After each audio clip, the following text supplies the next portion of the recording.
ဘယ်လောက်ထိညံကောင်းအောင်လဲဘယ်လောက်ထိမျှော်မြင်ရှိရမလဲဘယ်လောက်ထိပညာတက်ဖို့လိုလာလဲဆိုတော့ခေတ်ကာလအားလျော်ဆိုတာလိုအပ်ချက်တွေအများကြီးရှိမှာပေါ့တို့တော့ပညာတက်ရင်လက်နဲ့ကင်ပြမလို့ဒါသိကြတယ်အခုနေ့လက်နဲ့ကင်နေကြတဲ့သူတွေအားလုံးဟာပညာနေကြတယ်တော့ဟုတ်ပညာမဲကြလည်းပဲဒါကြောင့်သောက်တဲ့သူပညာတက်အောင်လို့ရံဖြစ်เสียမလို့ရံဖြစ်เสียမလို့ပဲနဲ့ငြိမ်းချမ်းရေးရတာမကောင်းဘူးလားရံဖြစ်ပြီးမှငြိမ်းချမ်းရေးရတာဆိုသေသွားတဲ့သူအများကြီးလေပိတ်ဆက်လိုက်ရတဲ့သူအများကြီးလေတချို့ကြတော့လေသေတာတန်တယ်တချို့ကြလည်းသေတာမတန်ဘူး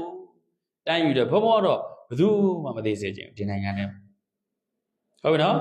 ်အေးဒါကြောင့်နိုင်ငံချစ်စိတ်ဆိုအဲ့ဒါပြောဘယ်သူမှထိခိုက်စရာမလိုဘူးနဲ့တိုင်းပြည်ကိုအောင်မြင်အောင်ဖြစ်ထွန်းအောင်တို့ရလုပ်နိုင်အကောင်းဆုံးပဲအဲ့ဒါလို့ပြောရင်ဘုံကိုပြောကြအောင်ပဲရှင်ပြနိုင်ငံရေးထားလုပ်ပါလားရှင်ပြသမ္မတလုပ်ပါလားဘုံကသမ္မတလုပ်ဖို့လည်းရည်ရွယ်ချက်မရှိဘူးနိုင်ငံရေးလုပ်ဖို့လည်းရည်ရွယ်ချက်မရှိဘူးဒါပေမဲ့ဘုံကနိုင်ငံအရေးကိုလုပ်နေတာဘုန်းကြီးတွေအတွက်လည်းလုပ်တယ်သာနာအတွက်လည်းလုပ်တယ်နိုင်ငံအတွက်လည်းလုပ်တယ်လူမျိုးအတွက်လည်းလုပ်တယ်ပညာရေးအတွက်လည်းလုပ်တယ်နိုင်ငံအရေးဆိုတာ politics လို့ခေါ်တဲ့နိုင်ငံရေးတဲ့အထက်မှာရှိနိုင်ငံရေးဆိုတာအများစုဟာပါတီကိုပို့ပြုတယ်နိုင်ငံရေးဆိုတာတနိုင်ငံလုံးကိုပူစားပြုတာရေးနာရေးအကုန်ပါတိုင်းပြည်ဖွံ့ဖြိုးတိုးတက်ဖို့အတွက်လူတွေရဲ့စိတ်နေစိတ်ဓာတ်ဖွံ့ဖြိုးတိုးတက်ဒါကြောင့်ဘုံကဒီဟာလေးကိုပြောလိုက်တယ်ပြည်သူညီတင်တဲ့ရည်ရွယ်ချက်ကနှစ်ချက်ပဲတစ်ခုကဘာတော့ဇာတိတလို့ခေါ်တော့စိတ်နေစိတ်ဓာတ်ကောင်းဖို့နောက်နံပါတ်2ကအဲ့နှစ်ခုကောင်းပေါင်းပြီးတော့တစ်ခုတည်းပြောလိုက်တော့နိုင်ငံသားကောင်းတစ်ယောက်ဖြစ်ဖို့ good citizen ဒါကြောင့် citizenship education ဆိုတာပြည်သူ့ညီတီကိုပြောဒါအဲ့နှစ်ချက်ကိုပေါင်းလိုက်တော့တစ်ခုပဲပြည်သူ့ညီတီကဘာအတွက်ဆိုနိုင်ငံသားကောင်းတစ်ယောက်ဖြစ်ဖို့လို့ပြောတယ်နိုင်ငံသားကောင်းဆိုတန်းဝင်ပေါဝင်တယ်ပေါ့ကမ္ဘာမှာတန်းဝင်ပေါဝင်တယ်လေးစားလောက်အောင်ဂုံရည်သွေးပြည့်တဲ့နိုင်ငံသားမျိုးကိုပြောတယ်အဲ့ဒါဘုံတို့အများကြီးလေ့ကျင့်အများကြီးပြင်ဆင်အောင်မယ်မင်းတို့ကိုယ်နဲ့မဆိုင်ဘူးလို့နေတယ်ဆိုရင်တော့ဘုံတို့လည်းဘုန်းကြီးတွေနဲ့မဆိုင်ပါဘူးကနိဗ္ဗာန်ရောက်ကြောင်းရဲ့ဘုန်းကြီးနဲ့ဆိုင်နေဆိုတော့မြတ်စွာဘုရားရှင်နိဗ္ဗာန်ရောက်ကြောင်းရဲ့ဘုန်းကြီးနဲ့ဆိုင်တယ်လို့ဘယ်သုတ္တမှာမဟုတ်လောကီတွေလည်းဟောတယ်လောကုတ္တရာတွေလည်းဟောတယ်ဒီဝိနည်းသုတ္တတို့သင်္ကလဝရသုတ္တတို့ကလောကီကိုအများကြီးကိုစားပြုထားတယ်သမုဒိသစ္စာကိုလည်းဟောတယ်ပရမတ္ထသစ္စာကိုလည်းဟောတယ်လောကမှာနေတတ်ဖို့လည်းဟောတယ်သိတတ်ဖို့လည်းဟောတယ်လောကရဲ့လွန်မြောက်ကြောင်းကိုလည်းဟောတယ်လောကထဲမှာရှိရင်နေတတ်ဖို့လည်းလိုတယ်သိတတ်ဖို့လည်းလိုတယ်လောကလွန်မြောက်နိုင်တဲ့တရားအမျက်ဆုံးဒါကြောင့်အမျက်ဆုံးတရားနဲ့အကောင်းဆုံးတရားတွေဟောခဲ့အမျက်ဆုံးတရားတော့နိဗ္ဗာန်ပေါ့အကောင်းဆုံးတရားတော့လောကမှာဘယ်လိုနေမလဲဘယ်လိုသိမလဲဆိုတဲ့ဟာတွေကိုဘုရားရှင်နှစ်မျိုးလုံးဟောပါတယ်နော်အဲကြောင့်ဘုန်းကြီးတွေရဲ့တာဝန်ကလည်းနိဗ္ဗာန်အကြောင်းကြီးရဲ့တဟုတ်မဟုတ်ကင်သားတို့မျိုးကိုနိဗ္ဗာန်အကြောင်းဟောမယ်မင်းတို့ဘယ်လောက်စိတ်ဝင်စားမလဲစိတ်ဝင်စားနိုင်မှာမလားနိဗ္ဗာန်ဆိုတာခဏထားအခုမင်းတို့ဘယ်လိုမျိုးလူလိုသူလိုဘယ်လိုနေရမလဲတော့မင်းတို့မသိသေးဘူးဒါဘုန်းပြောတာသဘောကျလားမကြဘူးလားလူလိုအသိလူလိုနေနည်းကိုစတင်ရတယ်အဲ့ဒီကြမှာလူအသိထက်တာမန်လူအသိထက်အစင်မြင့်တဲ့နိဗ္ဗာန်အကြောင်းအသိတွေကဒုတိယအဆင့်ပဲပေါ့ဟုတ်လားအဲ့ဒါကိုဘုံတို့ပြောတာဒါကြောင့်ပြည်သူတွေတင်ရတဲ့ရည်ရွယ်ချက်နှစ်ချက်ကိုပြောဗါတယ်ပါတော့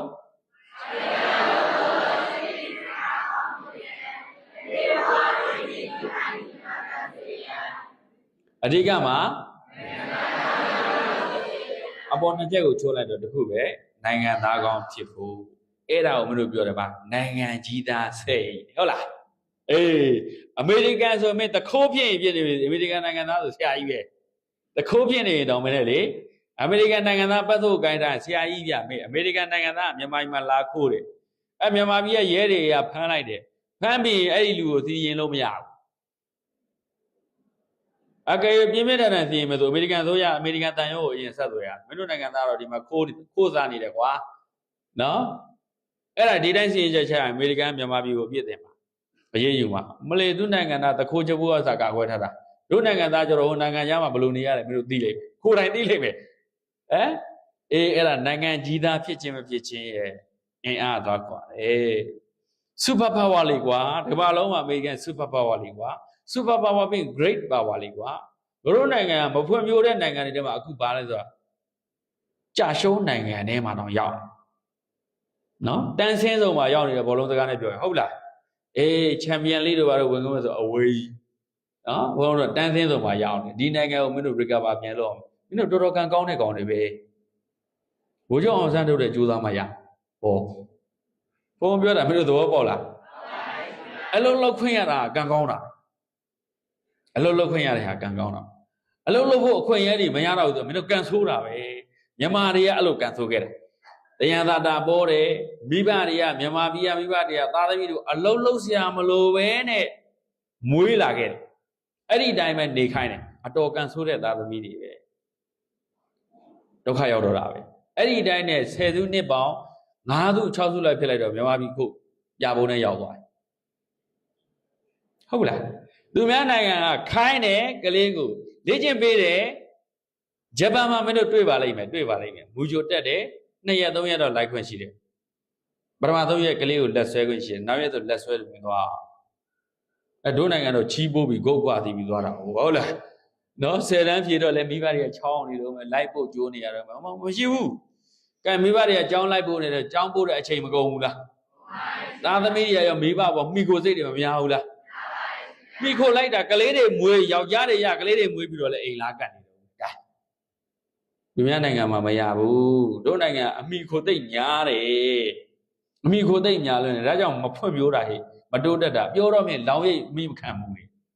ခင်ဗျားတို့ကလွှမ်းမိုးတယ်တဲ့ဟုတ်လားမလွှမ်းမိုးစေရင်ကိုယ့်ကိုရုံထွက်နိုင်အောင်လွတ်လပ်ရက်တည်နေအောင်မင်းတို့စူးစမ်းဖို့မလိုဘူးလားအဲ့ဒါဘုံဘုံပြောတာနော်အဲ့ဒီစိတ်တက်တတ္တိရှိဖို့လိုတယ်အဲ့ဒါကိုဇာရိတတတ္တိလို့ခေါ်တယ် brave brave courage ရဲရဲနေဆို courage and profile ကိုယ့်ရဲ့ profile ကိုကြည့်ရဲရဲနာပဲပေါ့ဘုံဦးစောတိတာရဆိုရင်ဘုံရဲ့ profile ရဲရဲနေမင်းတို့ Facebook မှာပဲကြည့်ကြည့် TikTok မှာပဲကြည့်ကြည့် YouTube မှာပဲကြည့်ကြည့်ဒါမင်းတို့ social ဘာမှရဲရဲနေတယ်အပြင်ဘက်မှာလည်းရဲရဲပဲနေတယ် courage and profile ပဲကိုယ့်ရဲ့ profile အမြင်ကြည့်လိုက်တာနဲ့ profile ပါရဲရဲဖြစ်နေရတတိရှိနေရကြုံမနေရပညာရဲပွဲလေတင်ဆိုတာကိုပညာတော်တယ်လို့ပြောတာမဟုတ်ဘူးအမြဲတမ်းအစင်သက်ဖြစ်အောင်လေ့ကျင့်တာဟုတ်ပြီလားအဲ့ဒါမျိုးပြောတာကဲဟုတ်ပြီဒါကြောင့်ပြည်သူနေတင်တဲ့အတိကတစ်ချက်ပဲပြောဆိုတော့ဘာဖြစ်ဖို့တတ်သွားပြီဒါမင်းတို့ပြည်သူနေတတ်သွားလေ့ကျင့်ဖို့ပဲလို့တော့ဟုတ်နော်ဘယ်နေရာလေ့ကျင့် EO တဲ့နေရာသာလေ့ကျင့်ရှူပေါက်တဲ့နေရာသာလေ့ကျင့်ရှူပေါက်ပြီးရေလောင်းမလိုပဲနဲ့ရေတွေအများကြီးမလောင်းလိုသလောက်လောင်းဘေးဆင်းသွားအဲ့ဒါတွေကိုတာဝန်ကိုယူတခါတည်းတုတ်ခဲ့ဒီလောက်ကစလေနော်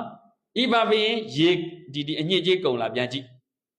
နှိပ်ုံနဲ့နှိပ်ပြီးပြစ်ထားပြီးတော့ဖုံးကြီးကင်ပြီးဆွဲထွက်တော့တာမလို့အောင်ကိုညစ်ကြေးကြံခဲ့တယ်ဆိုကိုတာဝန်မကင်းဘူးဟုတ်လားအဲ့ဒါနေရတိုင်းနော်ထမင်းသားပြီးဆိုကိုပတ်ဝန်းကျင်မှာသူများဆေးလိုက်မယ်ဆိုလိုချင်တာကွာမင်းဒီသူများစားတော့ဆိုင်သွားစားတာအစားကိုဝေးနဲ့မှာဗလချီရမ်းနေပေါ့နိုင်ငံတစ်ခုရောက်တယ်ဒီမိုကရေစီနိုင်ငံတစ်ခုကြားတာတော့ဒါပတ်ဆက်အဲ့ဖွံ့ဖြိုးတိုးတက်တယ်ဒါပေမဲ့စားတာတောက်တာကယွန်စရာကြီးအဲ့လိုတွေလည်းရှိတယ်လေလားအဲ့ဒါတွေကစအဖြစ်မခံအောင်ညသာဘုရားရှင်ကစွန့်စားနေတဲ့အချိန်မှာပတ္တတကြီးတဲ့ကိုယ်ပကံကိုကြည်သားတယ်သူများဟာကိုကဲ့ရဲ့လို့တဲ့သိနေကြည့်အာဘတ်တင်တယ်ဗျာဘုံဘုံတို့ကစွန့်စားရင်တော့မလဲလေကိုကြီးဘလို့စားနေတာကောဘာင်းနေဘလို့ကြီးဖို့တော့အဲ့လိုကြည်တာနဲ့အာဘတ်တင်ဟောအဲ့လောက်ထိအိမ်တွေရသေးတယ်စနစ်တစ်လောက်ကောင်းအဲ့ဒါဗုဒ္ဓသာသနာပဲနော်ကဲဟုတ်ပြီဗျာ